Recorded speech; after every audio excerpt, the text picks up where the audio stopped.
really don't feel that depressed. But you wonder what it would be like to jump off the roof of a building, take 30 pills with a bottle of beer, or crash your car at 100 miles per hour into a wall. You contemplate whether pills or drowning will cause less suffering. You also think about your funeral, who would be there and if they would cry. In this video we're going to be going over about why you think about committing suicide even though you have no intention of doing it, and what you can do to overcome these thoughts. Thoughts of committing suicide should not be taken lightly. Experts don't even fully understand why some people do and others don't, though a range of mental health issues and life circumstances can play a role. The following mental health concerns can all increase someone's risk of having suicidal thoughts. First, depression. This is, without question, the most common reason people die by suicide. Second, psychosis. In psychotic persons, malevolent inner voices often command self-destruction for unintelligible reasons. Third, substance use disorders. People who use substances become maudlin and impulsively attempt to end their own lives. Once sobered and calmed, these people usually feel emphatically ashamed. Fourth, bipolar disorder. Bipolar disorder, also known as manic depressive illness, is a brain disorder that causes unusual shifts in mood, energy, activity levels, and the ability to carry out day-to-day tasks. Persons who suffer from bipolar disorder are at a high risk of suicide. Fifth, post-traumatic stress disorder. Combat veterans, sexual assault survivors, and other victims of trauma are vulnerable to a condition called post-traumatic stress disorder.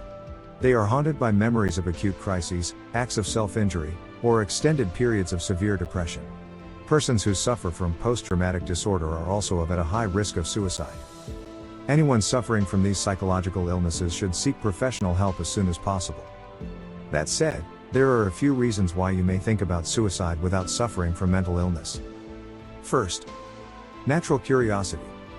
It's a natural curiosity to wonder about the ultimate act, and there are several reasons that could prompt this response. Second, relief. It provides a relief to know that if things got so bad that you could no longer bear being alive, there would be a way out. Third, revenge. You get a sense of satisfaction knowing that you will leave behind people who are grieving and saddened over your death. This comes from thinking that you are not appreciated and loved as much as you should be. Only in death will you come to be fully appreciated, once they see what life without you is like. Fourth, power. There may also be a power element to this thinking. You are impressed by the sheer magnitude of the experience, disrupting the lives of so many people. This is a power motive that makes you feel important and in control. Here you are able to accomplish in death what you don't feel you can in life. Here is what you can do to overcome these thoughts. First, focus on the positive side of life, not on the negative.